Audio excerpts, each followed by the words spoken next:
ఈరోజు మనం 8వ తరగతిలోని బయాలజీలో మొక్కల నుండి ఆరోత్పత్తి అనే లెసన్ గురించి చర్చించుకుందామండి. మనము ఆహారం అవసరాల కోసం ప్రధానంగా వ్యవసాయంపై ఆధారపడుతున్నాం. ఆహార పదార్థాల లభ్యత కోసం అధిక సంఖ్యలో పెంచే మొక్కలనే పంటలు అంటారు.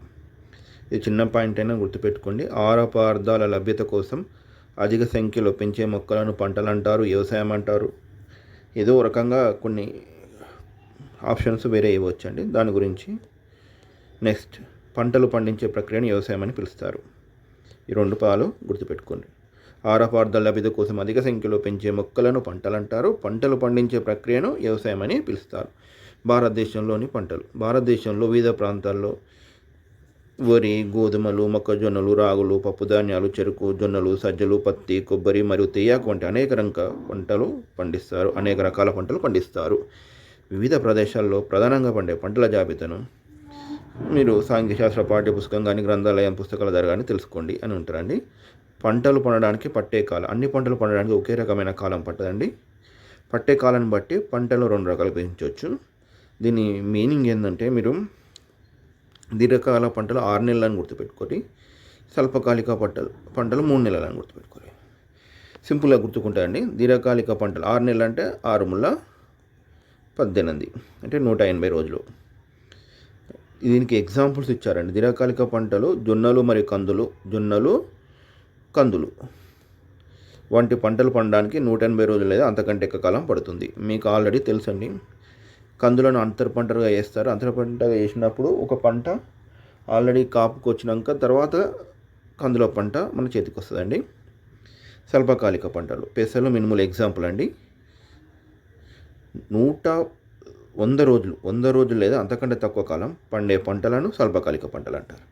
దీర్ఘకాలిక పంటలు 180 రోజులు అండి. స్వల్పకాలిక పంటలు 100 రోజులు లేదా అంతకంటే తక్కువ కాలం. ఓకేనండి. పంటలు ఎప్పుడు పండిస్తారు? సంవత్సరం పొడవునా అన్ని రకాల పండ్లు, కూరగాయలు లభించవు. కొన్ని ప్రత్యేక ఋతువుల్లో మాత్రమే లభిస్తాయి. సాధారణంగా రైతులు వర్షాకాలంలో వివిధ రకాల పంటలు పండిస్తారు. ఎందుకంటే అప్పుడు చెరువులు, బావులు, నదులు, వాగుల్లో నీళ్లు ఉంటాయి కాబట్టి వర్షాకాలంలో పంటలు ఎక్కువ పండిస్తారు. ఖరీఫ్ వానాకాలం గుర్తుపెట్టుకోరి. రబీ అంటే యాసంగి. ఈ రెండు గుర్తుపెట్టుకోరి. మీకు చాలా వరకు రబీ ఏ కాలం, ఖరీఫ్ ఏ కాలం, ఇది ప్రాక్టీస్ చేస్తే ఈజీగా గుర్తుంటాను. ప్రాక్టీస్ చేయకుండా కూడా ఇప్పుడు ఖరీఫ్ ఎన్ని అక్షరాలు ఉన్నాయండి? మనం అక్షరాల వైద్య గుర్తుపెట్టుకుంటే ఈజీగా గుర్తుకుంటుందండి. రబీ అంటే 2 అక్షరాలు, ఇక్కడ 3 అక్షరాలు ముందు వస్తుంది, 2 అక్షరాలు వెనక్కి వస్తాయని గుర్తుపెట్టుకోరు. అంతే, ఇంకా వేరే బండ గుర్తులా గుర్తుపెట్టుకోరు. 3 అక్షరాల ఖరీఫ్ ముందు వస్తుంది, రబీ వెనుకకు వస్తుంది. అంటే వానాకాలం, చలికాలం. ఖరీఫ్ అంటే వానాకాలం పంటలండి. ఇప్పుడు తెలంగాణ గవర్నమెంట్ వానాకాలం పంటలను మార్చిందండి. వానాకాలం ఎప్పుడు స్టార్ట్ అవుతుందండి? జూన్. కామన్గా మనకు అందరూ తెలుసు. స్కూల్ స్టార్ట్ అవుతాయి కాబట్టి జూన్లోనే వానాకాలం స్టార్ట్ అవుతుందని గుర్తుకుంటుంది. మళ్ళీ ఎండే ఎప్పుడైతే బండ గుర్తుపెట్టుకోరి. అక్టోబర్ మధ్య పండే పంటలను, అంటే జూన్ నుండి అక్టోబర్ మధ్య పండే పంటలను ఖరీఫ్ పంటలు అంటారు. అక్టోబర్ 2 గాంధీ జయంతి అండి, అది గుర్తుపెట్టుకోవాలి. ఈ పంటలు వస్తే గాంధీకి ఏం సంబంధం లేదండి, కానీ అట్లా బండ గుర్తు కోసం అంటే అండి. జూన్ నుండి అక్టోబర్ నెలల మధ్య పండే పంటలను ఖరీఫ్ పంటలు అంటారు. ఖరీఫ్ అంటే అరబిక్ భాషా పదం అండి. దీనికి వర్షం అని అర్థం అండి. మీరు దీనిని బట్టి పట్టాల్సిన అవసరం లేదండి. ఖరీఫ్ అంటే వర్షాకాలం పంటలు కాబట్టి, వానాకాలం పంటలు కాబట్టి వర్షం అని అర్థం అండి. ఖరీఫ్ అంటే వర్షం అని అర్థం అండి. ఉదాహరణలు వరి, మిరప, చెరుకు, జొన్న, పత్తి, మినుములు మరియు పసుపు మొదలైనవి ఖరీఫ్ కాలంలో పండిస్తారండి. రబీ యాసంగి పంటలు ఏంటండి? అక్టోబర్ నుండి జనవరి లేదా ఏప్రిల్ నెల మధ్యలో పండే పంటలను రబీ లేదా యాసంగి పంటలు అంటారండి. అక్టోబర్ నుండి జనవరి లేదా ఏప్రిల్ నెల మధ్యలో పండే పంటలను రబీ లేదా యాసంగి పంటలు అంటారండి. ఓకేనా? ఇతడు మీకు అయ్యొచ్చు, ఈ 2 నెలలు ఎందుకు ఇచ్చారు మీకు డౌట్ రావచ్చండి. మనం స్వల్పకాలిక పంటలు అన్నామండి. ఓకేనా? దీర్ఘకాలిక పంటలు అండి. స్వల్పకాలిక పంటలు అంటే నేను 3 నెలలు గుర్తుపెట్టుకోమన్నాను, ఎందుకంటే 100 రోజులు లేదా అంతకంటే తక్కువ ఉండాలండి. ఓకేనా? ఇప్పుడు అక్టోబర్ అయితే నవంబర్, డిసెంబర్, జనవరి 3 నెలలు అయిపోయింది. అదే 6 నెలల పంట జనవరి, ఫిబ్రవరి, మార్చి, ఏప్రిల్. అర్థమైంది కానీ ఆ విధంగా పండే పంటలను ఏమంటారండి? రబీ యాసంగి పంటలు అంటారండి. ఇది బండ గుర్తులాగా గుర్తుపెట్టుకోండి. 3 నెలలు అయితే జనవరి వస్తుందండి, 6 నెలలు అయితే ఏప్రిల్ వస్తుంది. ఈ నెలలు కూడా మీరు మర్చిపోకుండా ఉండడానికి చెప్పానండి. ఓకేనా. అరబిక్ భాషలో రబీ అంటే చలికాలం. చలికాలం పండే పంటలు రబీ పంటలు. ఓకేనా. వర్షాకాలం, చలికాలం. వర్షము కాబట్టి 3 అక్షరాలు ఉంటాయి కాబట్టి ఖరీఫ్. చలి 2 అక్షరాలు ఉంటాయి కాబట్టి రబీ. ఈ విధంగా గుర్తుపెట్టుకోండి. ఈ ఎగ్జాంపుల్స్ ఇందులో ఈజీగా గుర్తుపెట్టుకోవచ్చండి. 3 పేర్లు బాగా గుర్తుపెట్టుకోరు. జీలకర్ర, ధనియాలు, ఆవాలు. ఏం చేస్తారండి? వంట వండేటప్పుడు నూనెలో పోపుగా వేస్తారండి. జీలకర్ర, ధనియాలు, ఆవాలు. ఓకేనా. పోపు ధాన్యాలు అయిపోయినాయండి. 3 పోపు ధాన్యాలు ఇచ్చారండి. జీలకర్ర, ధనియాలు, ఆవాలు. ఆవాలు, జీలకర్ర పోపు ధాన్యాలు వేస్తారండి. ధనియాలేమో పొడి రూపంలో వేస్తారు. ఓకే కదండి. నెక్స్ట్ ఇంకా 2 గుర్తుపెట్టుకోవాల్సిన ఏంటంటే బార్లీ, శనగలు. ఈ 2 గుర్తుపెట్టుకుంటే మనకు రబీ, యాసంగి పంటల్లో ఎగ్జాంపుల్స్ అన్నీ అయిపోతాయండి. ఓకేనండి. ఇవి బండ గుర్తు ద్వారానే గుర్తుపెట్టుకుంటే కన్ఫ్యూజ్ కాకుండా ఉంటాయండి. చాలామంది కన్ఫ్యూజ్ అయిపోతారు. ప్రాక్టీస్ చేస్తే ఈజీగా గుర్తుంటుంది. మీరు ప్రాక్టీస్ మీద పర్ఫెక్ట్, అది 100% వస్తాయి. కానీ ఎక్కువ కాలం గుర్తుండాలంటే బండ గుర్తుండాలండి. మొక్కలు పుష్పించడానికి కారణాలు ఎందుకండి? పంట దిగుబడి అనేది. ఎందుకంటే పరాపరాగ సంపర్కం జరిపి పుష్పాలు ఫలాలుగా మారుతూనే రైతులకు లాభాలు వస్తాయండి. శారీరక పెరుగుదల. ఇది ఒక పాయింట్ ఇచ్చారండి. ఇది ఇంపార్టెంట్ పాయింట్ అని నేను పర్టికులర్గా చెప్పాను.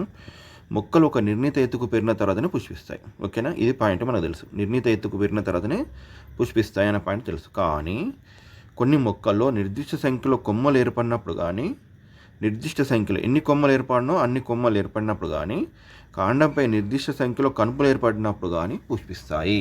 ఈ పాయింట్ ఇంపార్టెంట్ పాయింట్ అని గుర్తుపెట్టుకోండి. మొక్కలు ఒక నిర్ణీత ఎత్తుకు పెరిగిన తర్వాత పుష్పిస్తాయి. కామన్గా తెలుసు మనకు. కొన్ని మొక్కలు నిర్దిష్ట సంఖ్యలో కొమ్మలు ఏర్పడినప్పుడు కానీ, కాండంపై నిర్దిష్ట సంఖ్యలో కనుపులు ఏర్పడినప్పుడు కానీ పుష్పిస్తాయి. ఓకేనండి. ఇది ఇంపార్టెంట్ పాయింట్ అండి. రాత్రికాల సమయం. మొక్కలు పుష్పించడం అనేది రాత్రికాల సమయంపై ఆధారపడి ఉంటుంది. రాత్రికాల ప్రభావం వేర్వేరు మొక్కల్లో వేరువేరుగా ఉంటుంది. ఇది సింపుల్గా ఇది కూడా గుర్తుపెట్టుకోవచ్చండి. ఎగ్జాంపుల్ యొక్క స్వల్ప రాత్రికాల పంటలు. స్వల్ప రాత్రికాల పంటలు అంటే ఏంటండి? 12:30 రాత్రికాల సమయం 12:30 గంటల కన్నా తక్కువ ఉన్నప్పుడు మాత్రం పుష్పిస్తాయి. స్వల్ప రాత్రికాల సమయం అనేది 12:30 గంటల కన్నా తక్కువ. మళ్ళీ దీపం అంటే దీపం అనుకోండి. దీపమే, వెలిగే. దీప్తి అంటే వెలిగే. కానీ మనం అలా గుర్తుపెట్టుకొని దీర్ఘదీప్తికాల మొక్కలు అంటే ఏంటి? 12:30 గంటల కంటే ఎక్కువ కాంతి ఉన్నప్పుడు పుష్పిస్తాయి.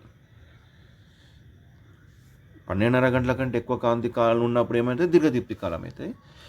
12:30 గంటల కంటే కాంతి తక్కువ ఉన్నప్పుడు దాన్ని స్వల్పకాలిక రాత్రిక పంటలు అంటారు. గుర్తుపెట్టుకోరు అంతే. ఇది బండ గుర్తు. రాత్రికాల 12:30 గంటల కన్నా ఎక్కువ ఉన్నంతకాలం గోధుమ మొక్కలు పుష్పించవు. రాత్రికాలం 12:30 గంటల కన్నా ఎక్కువ ఉన్నంతకాలం గోధుమ మొక్కలు పుష్పించవు. ఈ పాయింట్ ఇంపార్టెంట్ అండి. రాత్రికాల మొక్కలు అంటే 12:30 గంటల కంటే ఎక్కువ. రాత్రికాల సమయం ఎట్లా ఉండాలంటే 12:30 గంటల కంటే ఎక్కువ ఉన్నప్పుడే పుష్పిస్తాయి. అప్పుడు 12 గంటల రాత్రికాలం ఏంటండి? ఆశ్వదీపిక కాల మొక్కలు ఏమవుతాయండి? అప్పుడు దాన్ని ఎందుకు అంటారండి? తక్కువ వెళ్తూ ఉంటుంది. అంటే 12 గంటల తక్కువ వెళ్తూ ఉంటాయి కాబట్టి. ఉదాహరణకు మొక్కజొన్న, పత్తి. ఇవి ఇంపార్టెంట్ అండి. మొక్కజొన్న, పత్తి ఎగ్జాంపుల్. దీర్ఘ రాత్రికాల పంటలకు ఎగ్జాంపుల్ అండి మొక్కజొన్న మరియు పత్తి. స్వల్పరాత్రికాల మొక్కకు ఎగ్జాంపుల్ ఏంటంటే గోధుమ. ఓకేనా. దీప్తి కాల తటస్థ పంటలు. వీటిపై రాత్రికాల సమయం ప్రభావం ఏమాత్రం ఉండదండి. ఈ సంవత్సరం మొత్తంలో పుష్పిస్తాయి. ఎగ్జాంపుల్ సోయా చిక్కుడు. ఇంపార్టెంట్ పాయింట్ అండి. సోయా చిక్కుడు ఎగ్జాంపుల్. దీర్ఘకాల తటస్థ పంటలు. ఇలా మనకి ఇచ్చినవి ఎగ్జాంపుల్స్ ఇంపార్టెంట్ అండి. స్వల్పకాల రాత్రికి గోధుమ ఇచ్చారండి. దీర్ఘరాత్రికాల పంటలకు మొక్కజొన్న మరియు పత్తి ఇచ్చారండి. దీప్తికాల తటస్థ పంటలకు సోయా చిక్కుడు ఎగ్జాంపుల్గా ఇచ్చారండి. ఇంపార్టెంట్ పాయింట్స్ అండి. ఇలాంటి లెసన్స్కి ఈ లెసన్లకి దాదాపుగా ప్రశ్నలు వస్తుంటాయండి. ఇంపార్టెంట్ పాయింట్స్ ఇవి. గోధుమ పంట సాగు విశ్లేషణ అని ఒక చిన్న చెప్దామండి. ఒక గోధుమ పంటను జూన్ నెలలో సాగు చేస్తే మొక్క మొలవడానికి 8 నుండి 10 వారాల పడుతుందండి. అక్టోబర్ నాటికి మొక్కలు పుష్పించడం ప్రారంభిస్తాయి. అక్టోబర్ రాత్రికాల సమయం ఎట్లా ఉన్న 12:30 గంటల కంటే ఎక్కువ ఉండడం వల్ల గోధుమ మొక్కలు సరిగా పుష్పించవు. అంటే 8 నుండి 10 వారాల వరకు గోధుమ పంటలు పుష్పించడం మొదలవుతాయి కాబట్టి అక్టోబర్ వస్తుంది. ఆ నెల వరకు పుష్పించడం ప్రారంభిస్తుందండి. అంటే రాత్రికాల సమయం ఎలా ఉండాలి? అక్టోబర్లో రాత్రికాల సమయం 12 గంటల కంటే ఎక్కువ ఉండడం వల్ల గోధుమ మొక్కలు సరిగా పుష్పించవు. గింజ అభివృద్ధి చెందడానికి సరిపడా వేడి వాతావరణం లభించదు. దీనివల్ల దిగుబడి తగ్గుతుంది. గోధుమ గింజలు బలంగా పెరగడానికి వాతావరణంలో తగినంత ఉష్ణోగ్రత అవసరం. కాబట్టి ఫిబ్రవరి నెల నుండి వాతావరణం వేడిగా ఉంటుంది. ఇది గింజ అభివృద్ధి చెందడానికి సరైన సమయం. రాత్రికాల సమయం తక్కువ ఉండడంతో పాటు తగినంత వేడి అవసరం. కాబట్టి గోధుమను రబీ కాలంలోనే సాగు చేస్తారు. అంటే జూన్లో సాగు చేయరండి. ఎప్పుడు సాగు చేస్తారండి? అక్టోబర్లో సాగు చేస్తారు. రబీ కాలంలో సాగు చేస్తారు. నెక్స్ట్ వరి సాగు. వరి అత్యంత ప్రధానమైన మరియు విస్తృతంగా వాడకంలో ఉన్న ఆహార పంట అండి. వరి అత్యంత ప్రధానమైన వాడకంలో ఉన్న ఆహార పంట కాబట్టి దీనిని విశ్వధాన్యపు పంట అంటారు. ఇంపార్టెంట్ పాయింట్ అండి. విశ్వధాన్యం పంట ఏంటండి? వరి. ఈ ఇయర్స్ కూడా గుర్తుపెట్టుకోండి. మధ్యరాత్రి యుగంలో మరియు హరప్పా నాగరికత కాలంలోనే వరిని సాగు చేసినట్లు ఆధారాలు ఉన్నాయి. అంటే మధ్యరాత్రి యుగం క్రీస్తు పూర్వం 9000 నుండి 8000లో మరి హరప్పా నాగరికత ఎప్పుడంటే క్రీస్తు పూర్వం 2300 కాలంలోనే వరి సాగు చేసినట్టు ఆధారాలు ఉన్నాయి. మధ్యరాత్రి యుగం హరప్పా నాగరికతను గుర్తుపెట్టుకోండి. ఉష్ణమండల తరుణంలో పండించే పంట అయినప్పటికీ వరిని రబీ మరియు ఖరీఫ్ కాలంలో దేశమంతటా రాజస్థాన్ నుండి అరుణాచల్ ప్రదేశ్ వరకు, కేరళ నుండి జమ్మూ కాశ్మీర్ వరకు పండిస్తున్నారు. భారతదేశం 4 దిక్కుల వరి పంటను పండిస్తున్నారు.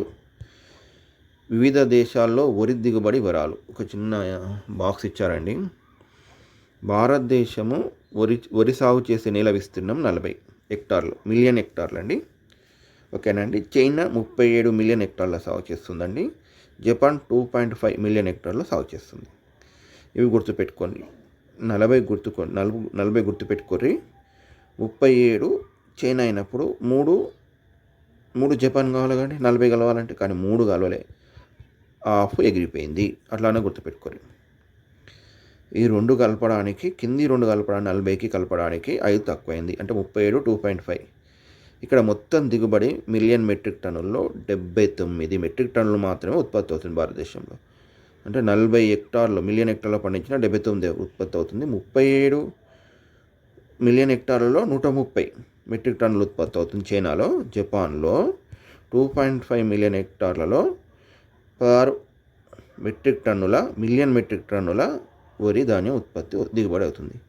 అంటే ఇక్కడ కిలోగ్రాముల హెక్టార్కు పరిశీలిస్తే 1975 కిలోగ్రాములు మాత్రమే భారతదేశంలో ఉత్పత్తి అవుతుందండి. 35-34 చైనా. 35-34 ఎందుకంటే గుర్తుకుంటుంది కాబట్టి. 35-34 చైనా, 62-50 జపాన్. అంటే 6250 కిలోగ్రాములు ఉత్పత్తి అవుతుందండి. దానికి ఆస్మాన్ పరక్ తేడా ఉందండి. ఇండియాలో దాదాపు 2000 క్వింటాలు ఉత్పత్తి అయితే, ఎక్కువ హెక్టార్కు 2000 కిలోలు ఉత్పత్తి అయితే, అదే జపాన్లో 6250 కిలోలు ఉత్పత్తి అవుతుందండి. చాలా తేడా ఉంది. ఇది బట్టి గుర్తుపెట్టుకొని ప్రాక్టీస్ చేసి వస్తుందండి. ప్రపంచంలో అధిక విస్తరణలో వరి పండించే దేశం భారతదేశమే అయినప్పటికీ చైనా మరియు జపాన్లతో పోల్చినప్పుడు మన దేశంలో హెక్టార్కు పండే పంట చాలా తక్కువ. జపాన్ దేశం హెక్టార్కు 6250, ఇది గుర్తుపెట్టుకోండి. 60-50 కిలోగ్రామ్స్, 6250 కిలోగ్రాములతో అత్యధిక దిగుబడిని సాధిస్తుంది. జపాన్ అత్యధిక దిగుబడిని సాధిస్తుంది అని గుర్తుపెట్టుకోండి. రైతు ముందస్తు ప్రణాళిక.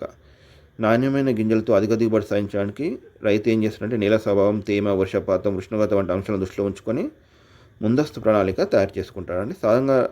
సాధారణంగా రైతులు ఋతుపవనాలు రాకముందుకే మే, జూన్ నెలలోనే వ్యవసాయ పనులు ప్రారంభిస్తారు. ఎలా ప్రారంభిస్తారంటే వరి సాగులో వివిధ దేశాల పండుగలతో, ఇది ఒక చిన్న బాక్స్ ఐటెం ఇచ్చాడండి. వరి సాగులో వివిధ దేశాల పండుగలతో ముడిపడి ఉంటుంది. నాట్లు వేయడం ఏరువాక పండుగతోని, పంట నూర్పులు సంక్రాంతి పండుగతోనూ కలిసి వస్తాయి. నారు పోయడం, నాట్లు వేయడమేమో ఏరువాక అండి. పంట నూర్పులు ఎప్పుడు సంక్రాంతి పండుగతో కలిసి వస్తాయి. వ్యవసాయ పనులు చేసేటప్పుడు కూలీలు మన సంస్కృతికి అద్దం పట్టే జానపద పాటలు పాడుతూ హుషారుగా పనిచేస్తుంటారు. ఇలాంటి పాటలను సేకరించి పాఠశాల థియేటర్ డే బాలసభలో పాడాలి. ఇంపార్టెంట్ పాయింట్ అండి ఇది. ఇలాంటి పాటలు సేకరించి పాఠశాల థియేటర్ డేలో బాలసభలో ఉంటుంది కానీ అందులో పాడాలండి. ఓకే, ఇది బాక్స్ ఐటమ్ అండి. వ్యవసాయ పనులు ఎట్లా చేస్తారు? వ్యవసాయ పనులు మే, జూన్ నెలలో ప్రారంభిస్తారు. తర్వాత అవి ఎలా చేస్తారు? ఇది బాక్స్ ఐటమ్ మధ్యలో వచ్చిందండి. వరి సాగు అనేది అనేక వరుసల పనులతో కూడిన ప్రక్రియ. మీ ప్రాంతంలో వరి సాగులో ఏ పనులు ఎప్పుడు చేస్తారో నోటు పుస్తకంలో రాయండి. ఒక కృత్యం ఇచ్చారండి. సాధారణంగా చాలా పంటలు ఒకే పద్ధతిలో సాగు చేస్తారు, కానీ కొన్ని పంటలకు ప్రత్యేక పద్ధతులు ఉంటాయి. వ్యవసాయ పనుల దశలు. అన్ని వ్యవసాయ పనులు ఏం చేస్తారండి? ఫస్ట్ ఇవి జీతపరచుల్లోనో దేంట్లైనా నెగిటివ్ క్వశ్చన్లో అడగడానికి ఆస్కారం ఉందండి. గుర్తుపెట్టుకొని నేలను సిద్ధం చేయాలి. ఫస్ట్ మనకు తెలుసు నేలను సిద్ధం చేసిన తర్వాత ఏం చేస్తామన్నప్పుడు మనం విత్తనాలు నాటుతాం. విత్తనాలు నాటాలి, అవి ఏపుగా పెరగడానికి ఎరువులను అందిస్తాం. అలాగే నీటిపారుదల సౌకర్యాలు కూడా కల్పిస్తాం. ఇవి కల్పించేటప్పుడు మధ్యలో కలుపు ఉంటే కలుపు తీస్తాం, చివరికి పంటకు వస్తామండి. ఇలా 6 దశలు ఉంటాయండి. పంట దిగుబడిని నిల్వ చేయడం. ఈ పనులని మనుషులతో కానీ లేదా ప్రత్యేకమైన పనిముట్లతో కానీ చేస్తారు. ఇవి ఖరీఫ్, రబీ మరియు 3వ పంటకు ఒకే విధంగా ఉంటాయి. నేలను సిద్ధం చేయడం. ఫస్ట్ నేలను సిద్ధం చేయడం. మొక్క ఆరోగ్యంగా పెరగాలంటే వేళ్ల ద్వారా నీరు, గాలి అందడం చాలా అవసరం. విత్తనాలు సరిగా మొలకెత్తాలన్నా, నీళ్లు సమంగా అందాలన్నా నేలను సిద్ధం చేయాలండి. నేలను దున్నడం మరియు ఎరువులు వేయడం. రైతులు పొలాన్ని కట్లు కట్టి చిన్న చిన్న మడులుగా విభజిస్తారు. ఈ మడుల నాగలతో దున్నుతారు. మడ్ల గొర్రెలతో దున్ని కలుపు మొక్కలను పెకిలిస్తారు. ఇంపార్టెంట్ పాయింట్ అండి. మడులనేమో నాగలతో దున్నుతారు, మడ్ల గొర్రెతో దున్ని కలుపు మొక్కలను పెకిలిస్తారు. కలుపు మొక్కలను పెకిలించడానికి దేంతో దున్నుతారండి? మడ్ల గొర్రెతో ఇంపార్టెంట్ పాయింట్ అండి. మడ్ల గొర్రెతో కలుపు మొక్కలను పెకిలిస్తారు. వాడిన దున్న తర్వాత పశువుల ఎరువులు వేసి నీటితో నింపుతారు. దీనివల్ల కలుపు మొక్కలు, వృక్ష సంబంధ వ్యర్థాలు కుళ్ళిపోయి నేలకు పోషకాలు అందిస్తాయి. నేల గుల్లబారి మెత్తగా తయారవుతుంది. మడిని దున్నిన తర్వాత పశువుల ఎరువు వేస్తారండి, నీటితో నింపుతారు. దీనివల్ల కలుపు మొక్కలు కానీ వృక్ష సంబంధ వ్యర్థాలు కుళ్ళిపోయి నేలకు పోషకాలు అందిస్తాయి. ఈ పాయింట్ ఇంపార్టెంట్ అండి. ఎందుకు ఇంపార్టెంట్ అంటే మడిని దున్నిన తర్వాత పశువుల ఎరువులు వేసి నీటితో నింపుతారు. ఎందుకు అని అడిగినప్పుడు నేలను దున్నడం వల్ల కలిగే ప్రయోజనాలు ఏంటి? నేలను వదులుగా మారడం వల్ల గాలి, నీరు మట్టి కణాల మధ్యకు సులభంగా చేరుతుంది. గాలి, నీరు చేరితేనే కానీ మొక్కలు పీల్చుకుంటాయి. మట్టి మృదుగా మారడం వల్ల నేలలో నీరు చాలా కాలం నిల్వ ఉంటుంది. వేలు నేలలోకి సులభంగా చుచ్చుకుపోవడానికి మరియు శ్వాసించడానికి కూడా వీలవుతుంది. నేల మిత్రులైన వానపాములు, సూక్ష్మజీవులు మెత్తటి మట్టిలో బాగా పెరుగుతాయి. అపాయకార సూక్ష్మజీవులు, క్రిమికాటకాల గుడ్లు బయటకు వచ్చి సూర్యుని వేడికి నశిస్తాయి. ఓకే అండి. ఇక్కడ ఇంకో పాయింట్ ఉందండి. ఇందులో నేలకు మిత్రులైన వానపాములు. నాగలి అందరు తెలుసండి. నాగలి నేల దున్నడానికి నాగలిని ఉపయోగిస్తారు. దీన్ని గట్టి కర్రతో కానీ లేదా ఇనుముతో కానీ తయారు చేస్తారు. ఇది చూడడానికి టీ ఆకారంలో ఉంటుంది. గుర్తుపెట్టుకోండి, దీనిని గట్టి కర్రతో లేదా ఇనుముతో కానీ తయారు చేస్తారు. ఇది చూడడానికి టీ ఆకారంలో ఉంటుంది. ఓకేనా. కర్రు. నాగలి చివర పదునైన ఇనుపబద్ద ఉంటుంది. నాగలి చివర ఇనుపబద్ద ఉంటుంది. దీన్ని కర్ర అంటారు. నేలకు చుచ్చుకుపోవడానికి సహాయం చేస్తుంది. ఇట్లా నాగలున్న తర్వాత దీని మీకు ఒక ఇనుపబద్ద ఉంటుంది కదండి, ఇదేం చేస్తే దీన్ని కర్రు అంటారు. ఇది నేలలోకి చొచ్చుకొని పోవడానికి సహాయపడుతుంది. ఉపయోగాలు: నేలను దున్నడానికి మరియు కలుపు మొక్కలను తొలగించడానికి దీన్ని ఉపయోగిస్తారు. మళ్ళీ దున్నేటప్పుడు నేల మీద వి ఆకారంలో సాళ్ళు ఏర్పడతాయి. నాగలితో దున్నినప్పుడు సాళ్ళు ఎలా ఏర్పడతాయి? వి ఆకారంలో వెళ్తాయి. నాగలి దున్నుతున్నప్పుడు అంతా ఇట్లా సాళ్ళు ఏర్పడతాయండి. ఈ సాళ్ళు పంటకు నీటిని పారబెట్టడంలో చక్కగా ఉపయోగపడతాయి. నీటిని కట్టడంలో. పూర్వకాలంలో కర్ర నాగల్ని వాడేవారు. ప్రస్తుతం ట్రాక్టర్లను బిగించే ట్రాక్టర్ నాగలను ఉపయోగిస్తున్నారు. నేలను చదును చేయడం. నేల నాలుతో దున్న తర్వాత కూడా నేల ఎగుడు దిగుడుగా ఉంటుంది. దీన్ని సరిచేయడానికి చదును పలకను ఉపయోగిస్తారు. సరిచేయడానికి ఏమి ఉపయోగిస్తారండి? చదును పలకను ఉపయోగిస్తారు. చదును పలక నిర్మాణం. దీన్ని సాధారణంగా కర్ర దుంగతో తయారు చేస్తారు. మరి దాని చివర ఇనుపబద్ద ఉంటుంది. దీనిని ఎద్దులతో లాగిస్తారు. ఓకేనండి. మట్టిగడ్డ ప్రయోజనాలు ఏమైతే చదును పలకతో దున్నడం వల్ల మట్టిగడ్డలు పగిలిపోయి నేల చదునుగా మారుతుంది. పొలంలో అన్ని వైపులకు నీరు మరియు పోషకాలు సమానంగా ప్రసరించడానికి వీలవుతుంది.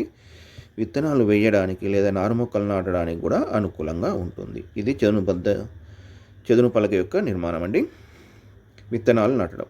ఓకే, దున్నిన తర్వాత నెక్స్ట్ విత్తనాలు నాటాలండి. నేలను విత్తనాలు నాటడం అనేది వ్యవసాయంలో ఒక అతి ముఖ్యమైన ప్రక్రియ.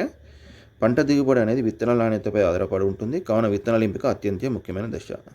ఆరోగ్యవంతమైన విత్తనాలు మాత్రమే ఆరోగ్యవంతమైన పంటని ఇస్తాయి. విత్తనాల ఎంపిక మరియు రకాల్లో విత్తనాల ఎంపిక. రైతులు విత్తనాలు నాటే ముందు మంచి నాణ్యమైన విత్తనాలు ఎంపిక చేసుకుంటారండి. సాధారణంగా పంట నూర్పిడి కాగానే ముడతలు లేకుండా గుండ్రగా బరువుగా ఉండే మంచి గింజలు ఎంపిక చేసి తర్వాత సంవత్సరం విత్తడం కోసం భద్రపరుస్తారు. ఇలా పండిన పంట నుంచి మంచి విత్తనాలను వేరు చేయడాన్ని ఎంపిక అంటారు, సెలెక్షన్ అంటారండి.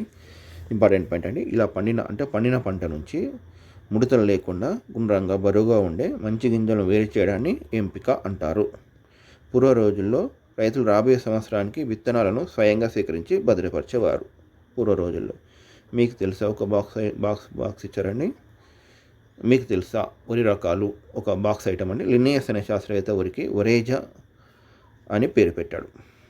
ఓకేనండి, ఇంపార్టెంట్ పాయింట్ అండి. లిన్నేయస్ అనే శాస్త్రవేత్త వరికి ఒరేజా అని పేరు పెట్టాడు.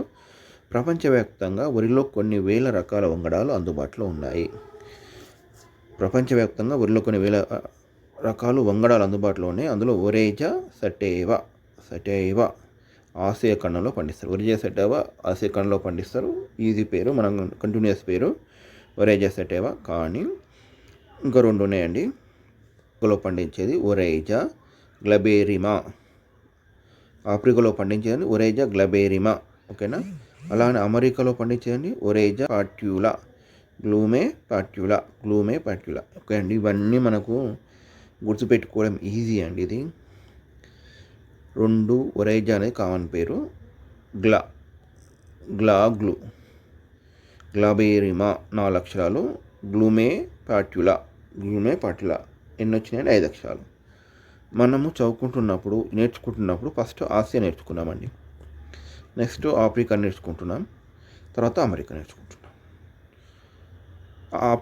ఇవి ఒరేజా కామన్ పోతే సటైవాలో 3 అక్షరాలు, గ్లబేరిమా 4 అక్షరాలు, గ్లూమోపాట్యులా 5 అక్షరాలు ఉన్నాయి. అంటే పెరుగుతూ పోతున్నాయి. ఓకేనా, ఇవి గుర్తుపెట్టుకోర్రి. ఇక మీరు ఎప్పటికీ మర్చిపోరు. ఈ పేర్లను కన్ఫ్యూజ్గా ఇచ్చి అక్షరాలను తప్పిస్తే దాదాపు అట్లా ఇవ్వడండి. ఓకేనా, వేరే పేర్లు ఇస్తారు కానీ అక్షరాలను మొత్తం గ్లబేరిమాను, బెరిమా, గ్లాను, పాట్యులర్, ఆమె పాట్యులను, ఈమె పాట్యులను అని ఏమి ఇరండి. ఓకేనా, గుర్తుపెట్టుకోర్రి. గ్లబేరిమా, గ్లూమో పాట్యులా. ప్రాక్టీస్ చేయండి. ప్రాక్టీస్ చేస్తే ఏది గుర్తుపెట్టుకోవాల్సిన అవసరం లేదు.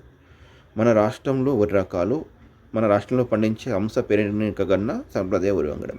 హంస వరి ఉండేదండి పూర్వం ఎందుకంటే 20 years బిఫోర్ ఎక్కువ పండించేదండి.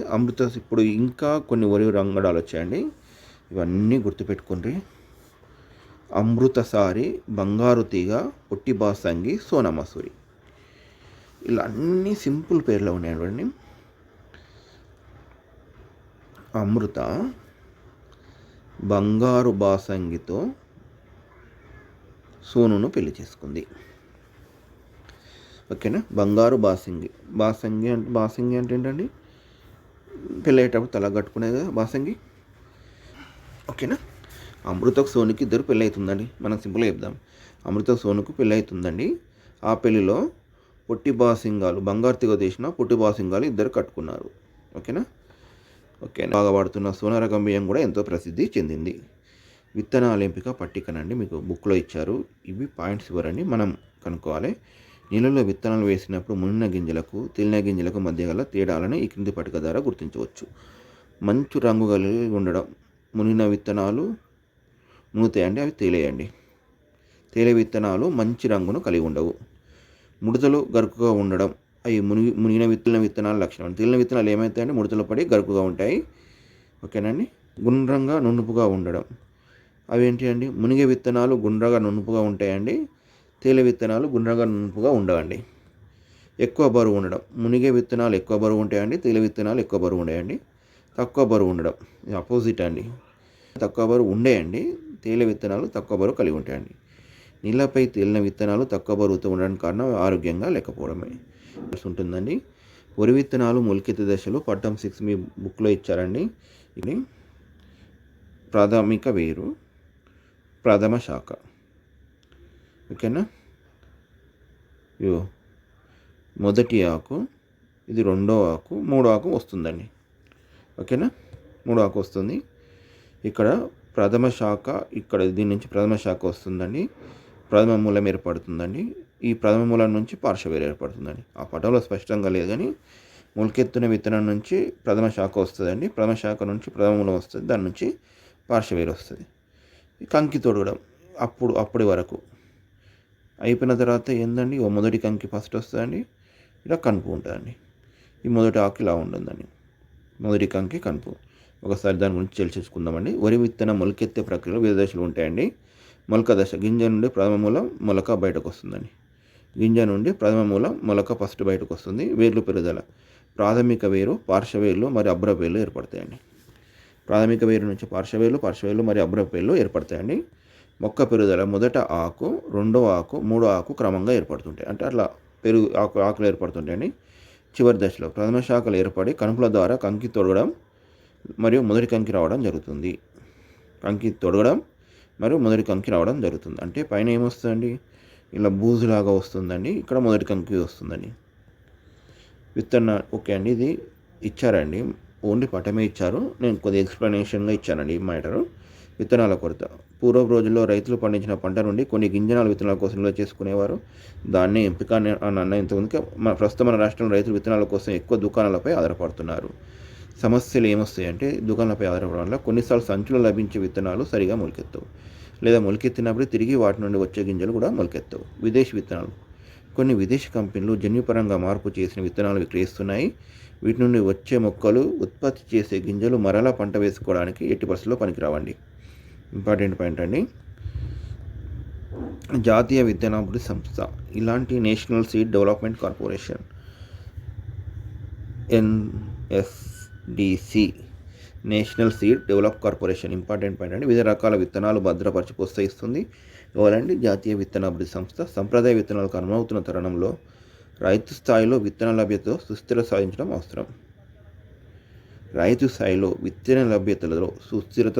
అవసరం. అంటే రైతుకు అవసరమైన విత్తనాలను అందించడం దీని బాధ్యత అండి. విత్తన శుద్ధి. విత్తనాలను కీటకాలు, చీడపీడల నుండి రక్షణ కల్పించడం కోసం వాటిని రసాయనిక పదార్థాలతో శుద్ధి చేస్తారు. ఎందుకంటే బ్యాక్టీరియా, ఫంగస్ వంటి హానికర సూక్ష్మజీవుల బారి నుండి రక్షించుకోవడానికి శిలీంద్రనాశనం వంటి మందులను, ఫంగిసైడ్ను వాడతారండి. విత్తనాలు విత్తే పద్ధతులు. విత్తనాలు శుద్ధి చేసిన తర్వాత విత్తనాలు నాటడానికి రైతు వివిధ పద్ధతులు అనుసరిస్తారు. అవేంటి చూద్దామని. మొలకెత్తిన వరి గింజలను తడిగా ఉండే మడలో నేలపై చల్లుతారు. అవి చిన్న చిన్న మొక్కలుగా ఏర్పడడాన్ని నారు పోయడం అంటారు. మొక్కలు కొద్ది ఎత్తు పెరిగిన తర్వాత వాటి వేలతో సాపికిలించి పొలంలోని ఇతర మడుల్లో దూరంగా నాటుతారు.